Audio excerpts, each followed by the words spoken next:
اے میرے بندے دیکھ لے، میں نے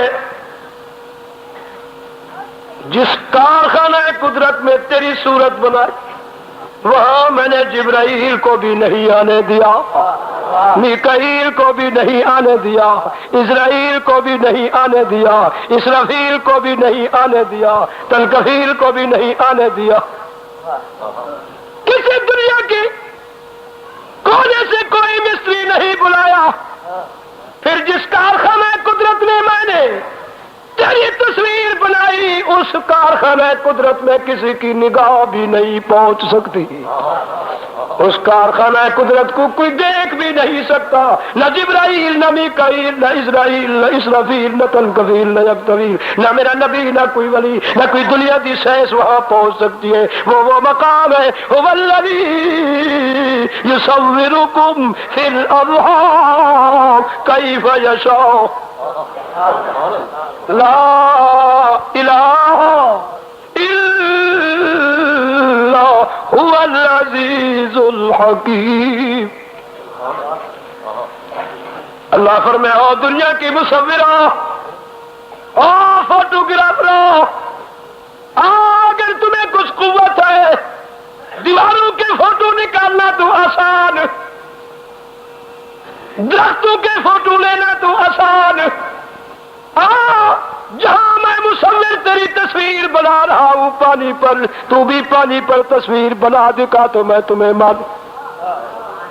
مگر اللہ فرمائے لا الہ، کوئی دنیا کی ایسا مصور نہیں جو میرا مقابلہ کرے۔ سچ ہے یا نہیں؟ جو میں نے صورت بنائی پلید ناپاک حقیر پانی پر کوئی بھی نہیں تھا۔ بندے میں نے تمہیں شفقت و پیار سے بنایا، جیسے چھوٹا بچہ مٹی لے کر ایک کنارے پر بھائیوں سے پتریلوں سے چھپ کر بیٹھ کر وہ اپنے ذہن میں جو اس کے تخیل میں گھوڑا ہوتا ہے تو گھوڑا بناتا ہے، اگر بیل ہوتا ہے تو بیل بنا رہا ہے اور اسے اچھی طرح بنا رہا ہے، اس کی دم بھی لگائی، گھمٹ بھی لگائی، سینگ بھی لگا دیے، کان بھی لگائے، آنکھیں بھی لگائی، اسے ٹھیک ٹھاک کر کے اونچی جگہ جا کے رکھتا ہے، وہ خشک ہو جاتا ہے، اسے لے کر آتا ہے، بھائیو یہ میں نے بنایا، او بھائیو یہ میں نے بنایا۔ ایک کہتا ہے بھائی شاباش یہ تو نے بنایا، اللہ سوال ہے، یہ تو بڑا حسین بنایا، تو کتنا بڑا کاریگر ہے۔ اللہ فرماتے ہیں جیسے اس بچے نے اپنے تخیل میں جو چیز بنائی وہ دکھا رہا ہے، خوش ہو رہا ہے، میں نے بھی بندے تمہیں ایسی ہی صورت میں بنایا۔ ہائے ہائے کیف یشاء، جس حالت میں میں چاہتا تھا میں نے تمہیں اسی خوبصورت بنایا، بے عیب بنایا، کہہ دو بے عیب بنایا، فسواک فعدلک، اتنے حسین بنایا کہ جب آپ زمین پر چل رہے تھے چہرہ مطہر و منور سے سیدہ طاہرہ آمنہ کے بیٹے نے کمری اتاری تو نگاہ قدرت پڑ گئی۔ اللہ فرماتے ہیں جبرائیل لکھو والتین والزیتون وطور سینین وهذا البلد الأمين لقد خلقنا الإنسان في أحسن تقويم۔ کہ صورت میں بھی بے عیب یکتا، کہہ دو صورت میں بھی بے عیب بے مثال اور یکتا، اور کردار میں بھی فی احسن تقویم، گفتار میں بھی کہ اخلاق میں بھی، اخلاص میں بھی، حیا میں بھی، ادب میں بھی، بول چال ڈھال گفتار رفتار میں بھی فی احسن تقویم۔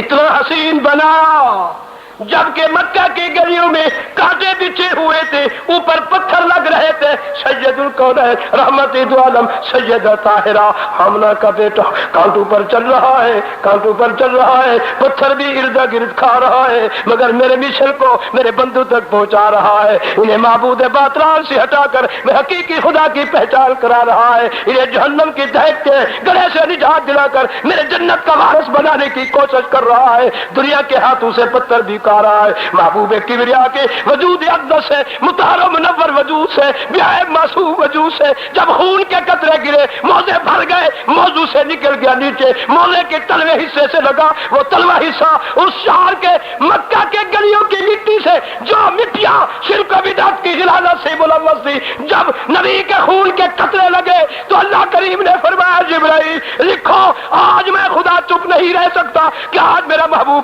اپنے جسد انصری مقدس مطہر و منور بیائے معصوم وجود کے خون کے قطروں سے میرے شہر کے مکہ کے گلیوں کی خاک کو شرک و بدعت سے پاک کر رہا ہے، قیامت تک ان گلیوں میں شرک و بدعت کی غلاظت کی گرد و غبار تک بھی نہیں آئے گی۔ لکھو لا اقسم بہذا البلد، سبحان اللہ سبحان اللہ سبحان اللہ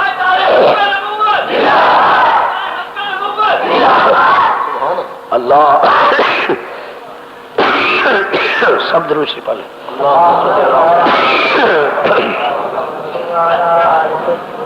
اللہ آسمانوں کے مالک سے پوچھے اللہ میاں تجھے کتنی محبت، کتنا ولولہ، کتنا جوش ہے، کتنا پیار آ رہا ہے۔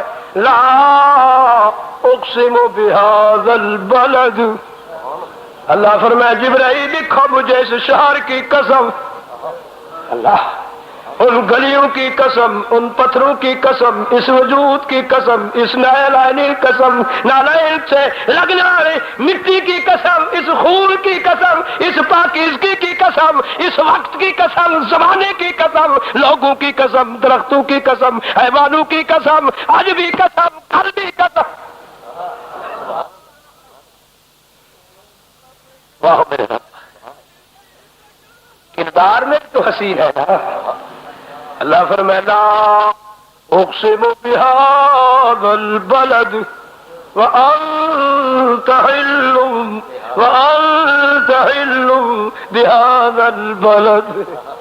واہ میرے رب، جس محبوب کبریا کے نالائن کی تلوے حصے کی ذرات اور پاکیزگی کی قسمیں کھائے، ایسے نبی کو کون بدقسمت ہے جو کہے ہمارے جیسے تھا۔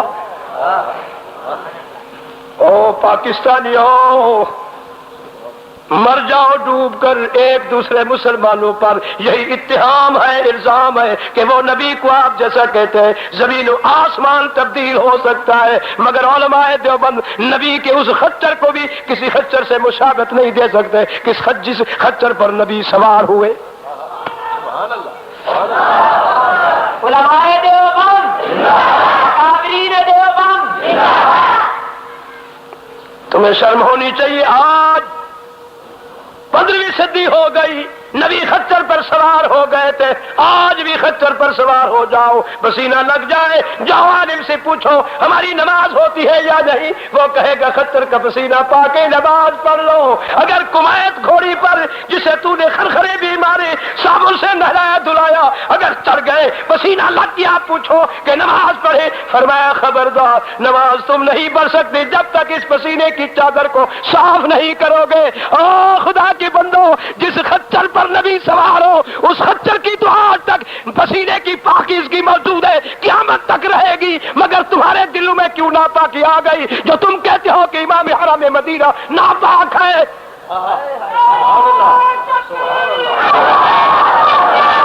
امام کعبہ عبداللہ ابن سبیل، امام کعبہ عبداللہ ابن سبیل۔ میں کہتا ہوں پچھلے دن کانفرنس رہی یار خان میں نے مطالبہ کیا تھا حکومت سے کہ جو بدقسمت لوگ کلمہ پڑھ کر یہ کہتے ہیں کہ نبی کی مسند پر یہودی کھڑے ہیں، ان کا داخلہ بند کر دیجئے۔ اللہ تعالی حکومت سعودیہ سے رحمت فرما، جو محبوب کبریا کی مسند کو پاک کر دیا۔ نعرہ تکبیر،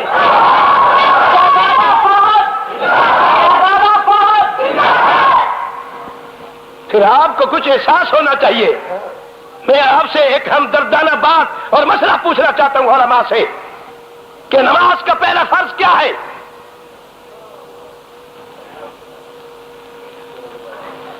بتاؤ. پہلا فرض ہے جگہ پاک ہو. دیکھو سامنے پلیت چیز تو نہیں پڑی. پاکستانیوں اسی کا واسطہ دیتا ہوں، یہ تنقید کی بات نہیں، درد دل کی بات ہے. سید عبد الکریم شاہ کسی پر تنقید نہیں کرتا. ہاں میں ذمہ دار گھرانے کا فرد ہوں. اگر کوئی شخص مجھے مسئلہ سمجھا دے مجھے 1 لاکھ روپیہ دوں گا یا مذہب بھی اس کا اختیار کروں گا. جھوٹی بج رہی ہے کہ امام حرم مکہ یہودی ہے، کافر ہے. میں تمہیں یہ دعوت دیتا ہوں اگر وہ یہودی ہے تو تم کب مسلمان بنے.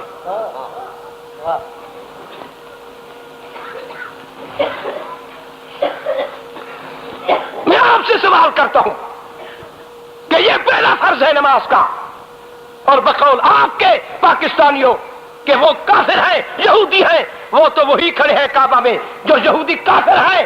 جس کعبہ میں پلیت آدمی کھڑا ہے اس کعبے کی طرف تیری نماز کیسے ہوئی؟ بول اور مجھے مسئلہ سمجھا دے. جب کافر سامنے کھڑا ہے، یہودی کھڑا ہے، بقول تیرے منافق کھڑا ہے، تو اس کعبے میں تیری نماز نہ ہوئی. اب اگر تو ہے اپنے باپ کا بیٹا، اگر ہے غجور، تو اس کعبے کی طرف منہ کر کے نماز مت پڑھ، اندرا گاندھی کی طرف منہ کر کے نماز پڑھ.